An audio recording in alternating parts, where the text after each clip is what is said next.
And in the middle, where there was mostly desert area, they were thinking of having independent Arab states that they would basically administer and direct, and they would be the less populated so that the local people could administer it, but Great Britain would have it. This would give them strategic control of the area. Palestine in 1916, Sykes-Picot was to be an independent, under international, some sort of international regime. Later we discovered, of course, that was to become Israel. But with Britain having access to Haifa and Acre. Well, today, if you wanted to look at that map, it's the United States alone that's, in a sense, affecting the Sykes-Picot agreement, whether they are actually looking at that in detail. In effect, the U.S. has tried to develop control over the Middle East through a variety of ways. Now, the way in which it has tried to do this is, if you look at the map today, it has used Turkey and Israel. This is why Israel is very important to the U.S., or is seen as being important. There are other dimensions to that relationship. But basically, these two, one on the western coast, one to the north, and before the fall of Iran, Iran was on the western end, on the eastern end. Now, of course, if you look at the map today, the U.S. forced itself into the Gulf area. It has been dying to get directly into the Gulf area for years. The Gulf War gave it that reason, and Saddam Hussein, by occupying Kuwait, gave it the excuse, and of course he violated international law, and he entered an independent country illegally. Now, if you look at the map, the only thing that is left that the U.S. doesn't sort of occupy or control is Syria and Lebanon. And this is why this pushing of this peace process with Syria has been so important, to try to get Syria under sort of American relationship, and then you would have this sort of wonderful stability and American control. In the middle is Jordan, and you have Saudi Arabia, and you have Kuwait, and these areas have all been supportive of U.S. policy. So in essence, it's very similar. It's a continuity of what I call imperialist history. Now, the main problem for the United States in this area is to try to sustain this control. It doesn't have full control yet, but it's there. And what are these main problems? Well, if you think about the three things I said with regard to American policy, number one, with regard to stability, the Palestinians are a destabilizing factor. This is why the window of opportunity that opened up after the Gulf was to try to not resolve the problem, but to dissolve it. When you resolve a problem, there's some justice. When you dissolve it, you simply try to make it disappear. And this is what the Madrid-Oslo agreement was all about. So they're a destabilizing factor. How do you give them enough in order to try to quiet them so that it doesn't disturb the Arab regimes who don't really care about them, but who have to, in essence, respond occasionally to public outcry with regard to what's happening to the Palestinians in the area. The second problem after the Iran-Iraq War became Iraq. And the Gulf War, in a sense, did away with that. Why was it a problem? Because Iraq was showing signs of wanting to be a dominant figure in the area. Also had, that's a strategic oil area, and remember, we have to have access to oil, which basically means to control it. And also it gives us, when we control oil, it gives us leverage over Japan and Europe, who are very dependent on that oil. So we had to put Saddam Hussein down, and that was the Gulf War. Another problem, of course, is Syria and Lebanon, because they're not part of the Western control, and that is a very important strategic area, and I won't go into that. The Kurdish problem is also a problem, but not a high priority for the U.S. Now, what is Saddam Hussein's motivation in this present crisis, which I'll call opportunism? Saddam Hussein realized that the Palestine peace process was a failure, that it had come to a halt. And it was an opportune time to show to the Arab world the U.S. double standards. That is, that the United States will not pressure Israel to conforming to any of the peace process or any of the other UN resolutions. and therefore robbed Clinton of Arab public support. It was a way of a weak government like Saddam Hussein, who is an opportunist, to, in a sense, destabilize American interests in the area, or American support at least. Second, he did try to project the suffering of the Iraqis from the economic sanctions. In many ways, he exploits this. But quickly, the issue came down to the issue of sovereignty. In other words, even Saddam Hussein began to forget about the people suffering and talk about sovereignty with regard to the inspections, and accuse the U.S. inspectors, and mind you, inspections have basically been going on. He's just basically accused the U.S. inspectors of being CIA and aimed at assuring no future for Iraq in the region. That was his motivations, and he may be pushing that envelope a little bit too far at this point. His motivations worked. In essence, the U.S. does not have Arab support, with the exception of Kuwait, which is sort of in between a rock and a hard place, literally. And so what are the U.S. motivations and goals? Well, actually, the U.S. motivations are political. They're not really technical. I think that Clinton is, in a sense, painting himself into a corner. But why? When I say political, the motivation this time, because there's no clear objectives, there's no really clear reason, there's no really clear threat. They're not technical in the sense that we've debated what Saddam Hussein has, how to control it, how to use international institutions to deal with this, but rather it's political. Now, why does Clinton administration want to bomb Iraq now, or say that they do, and the goals are so hard to state or to achieve, other than, in the minds of some, to reduce Iraq more and to show who is boss? I think Clinton sometimes forgets that he's not George Bush. And I think he also forgets that at one time he, for whatever political reasons he had at the time, opposed the Vietnam War. But there is another reason, and I'm just going to take my final 2 minutes to talk about this. Edward Said, whom you all know, and Nasir Aruri, who's also well known, have another catch on this. They point out that the right wing in the United States, the Christian fundamentalists, want to bring Clinton down and close out the liberal period that started with Roosevelt. It was interesting that when Netanyahu came in January, on his January trip to see Clinton, the first thing he did was address the Christian fundamentalists. He did not see Clinton yet. He went to address the fundamentalists. And it was a way of showing to Clinton, whom he expected to maybe rap him on the knuckles, or at least to, give him a Kleenex on the knuckles, that I have friends in the United States, and they're powerful, so don't push me around. And as you know, at the same time, the Bruzonsky affair came out. Now, some would claim that I don't care what Mr. Clinton did. He probably had an affair with this woman. This is irrelevant.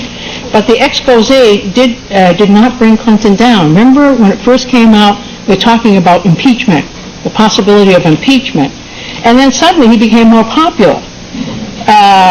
So that failure, according to Edward Said and Nasir Aruri, failure in Iraq would make Clinton's domestic program impossible to put through Congress. Now, mind you, these characters on the right really don't care what happens to the Iraqi people or what happens in the Middle East at all. It was interesting to me that last night Paul Jagot on the Lyra program pointed out that he thinks Clinton is uncomfortable with the possibility of bombing, and that he is looking for a way out and hoping that Annan really finds it for him. He has painted himself into a corner because there really is no purpose to this situation. Finally, and I'm just going to rip these off quickly, we return to the U.S. policy goals, which I mentioned in the beginning, stability, Israel, etc. The bombing, if it came off, would further destabilize the area and make American presence there even more insecure than the bombing of the barracks in Saudi Arabia. That will look like nothing. Netanyahu would have a stronger domestic hand to ignore Palestinians. And he would, and he's already said that, well, you can't trust these Palestinians and see our security is at stake. And it would backfire, but at the same time, he would be able to use Israeli might in the area more freely, which he's been dying to do. Third, normalization would be halted, although Netanyahu believes it could continue through Israeli business connections with Arab businessmen. And finally, it may encourage Iran to play a more important role in the area and create a possible threat to the oil resources in the area. There are other ways of handling this. We can do this in the discussion period, but this basically is my analysis for now. Thank you very much.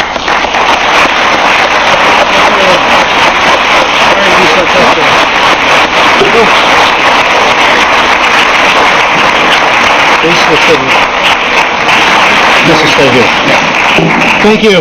Thank you, Elaine. One of the things is that sometimes bothers me is that the kind of stuff that Elaine is talking about, it's not a secret. It's the kind of thing that people should be, in the heart of the empire, should be studying every day, looking at what the United States is doing on a day-to-day basis and being prepared to respond to it. I think that the function of art is to illuminate truth. And with that said, we're going to invite a class act to share some art with us.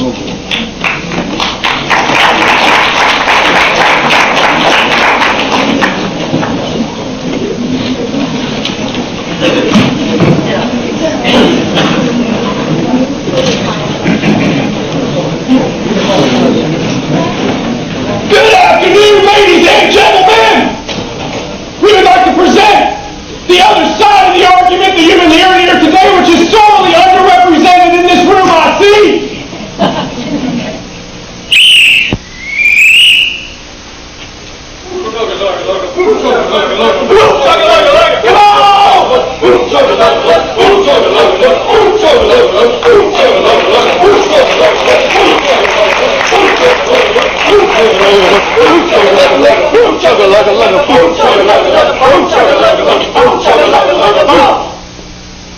Ladies and gentlemen, presenting the Precision Cell Phone Drill Team,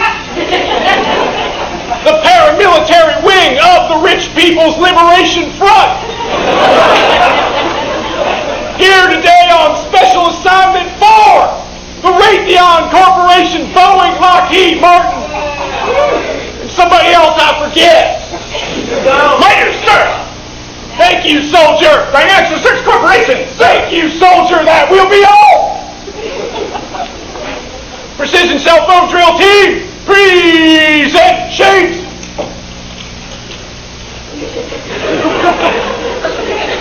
Present Globocop, New World Order Wristwatch Analyzer. Analyze global conditions. Report, Nicaragua. Unpleasant government. Thwarted. Stop. Situation stable. Stop. Report, South Korea.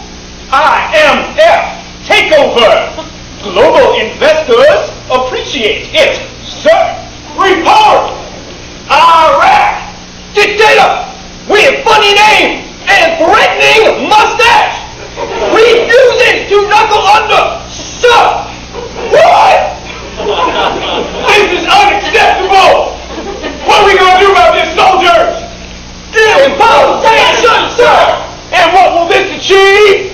To deprive people of medicine! And what else? Malnutrition in children, sir!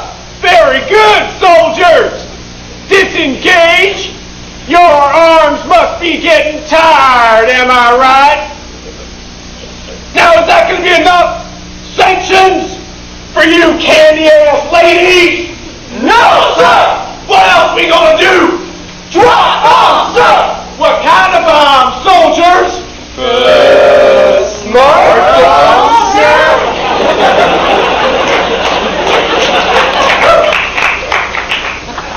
I couldn't quite hear you, soldiers! Smart bombs, sir! That's better!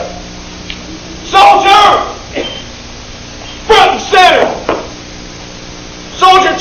people how we deal with third world nations that are attempting to be violent? Be violent first, sir!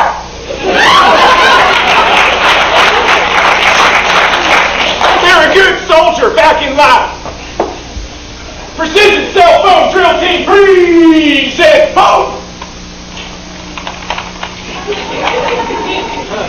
Dial allies.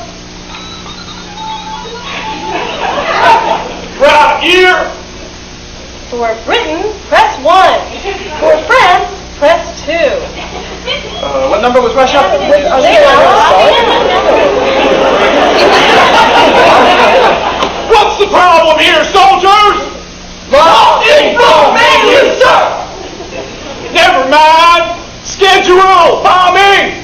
February 22nd. CBS says no good stuff. Olympics closing ceremony start.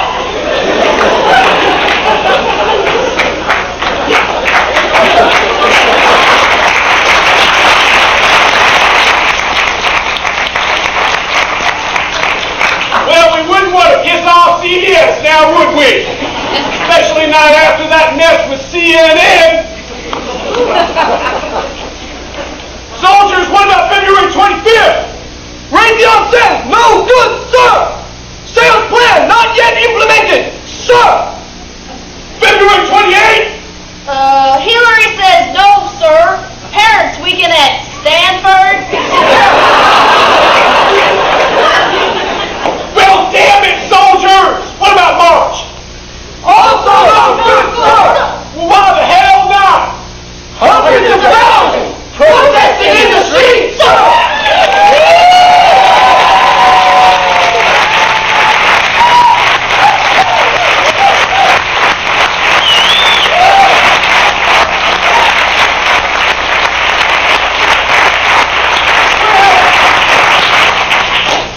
Well, shit! Shit, sir! Bring up phone, soldiers! This requires a unified front, show of strength and force!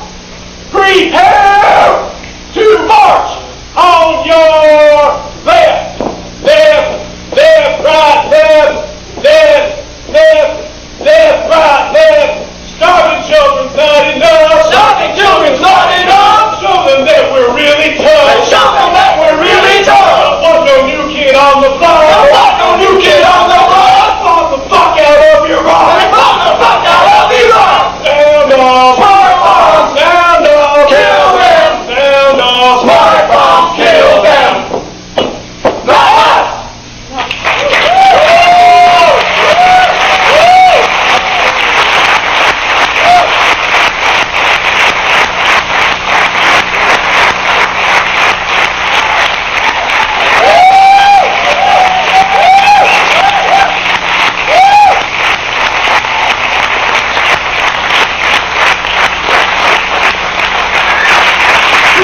Cell phone drill team, left face, line the podium, far left, Bruzonsky,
What can we expect from an imperialist army anyway?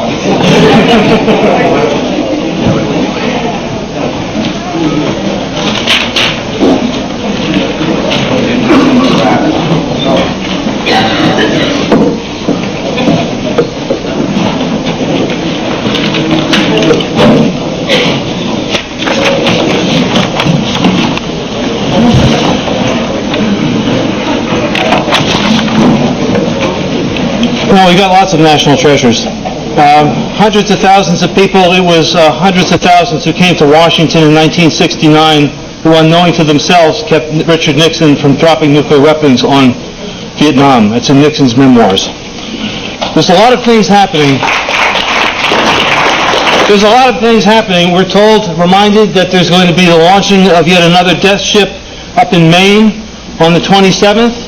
There have been, the veterans are going to be up there, and that's a place where there's been a fair bit of civil disobedience.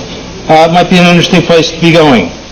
The next day, on the 28th, is the National March and Rally in New York and Washington, called by the National Emergency Coalition to stop the war against Iraq. One of the organizers of that demonstration, and a woman who has been to Iraq a number of times with Ramsey Clark, is Deidre Sinnott. We're glad to have you with us. Oh, one more thing. The people who are facilitating the small groups, if you could please meet over here now to prepare for those small groups. Sorry.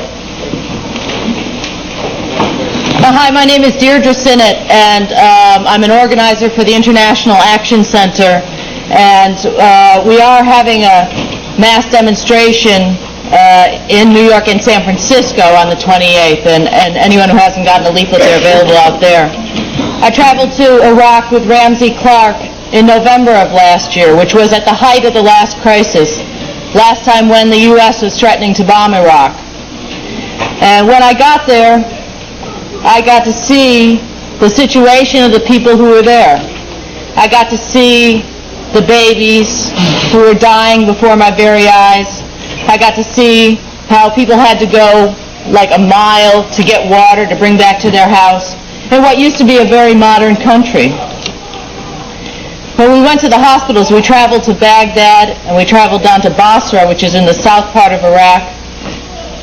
We went into hospitals that didn't even have enough fluorescent lights to light the hallways or to light the wards. They had to ration them out. They didn't have detergents to clean or disinfect. They didn't have spare parts to keep their machinery going. And they had no medicines. You went into the pharmacy and you saw empty shelves. You'd open up the refrigerator, nothing. You saw people who have diabetes who had gangrene on their feet because they didn't have insulin. You saw people who were suffering from asthma who could barely catch a breath because they had no asthma medicines. No antibiotics, no painkillers, no gauze. People washing out intravenous feeding bags to reuse again. And when I was there, I got very angry because I know that this policy is a U.S. policy. I've done a number of interviews, and they asked me, don't you think this policy, that Saddam Hussein is the one who's killing his own?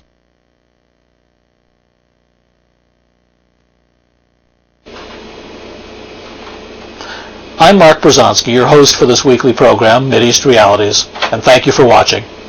If you too are concerned about the situation in today's Middle East and about U.S. policies toward that crucial region of the world, and if you'd like to meet like-minded persons, why don't you come to one of our weekly social meetings? I'll be there, of course. Just give us a call for details.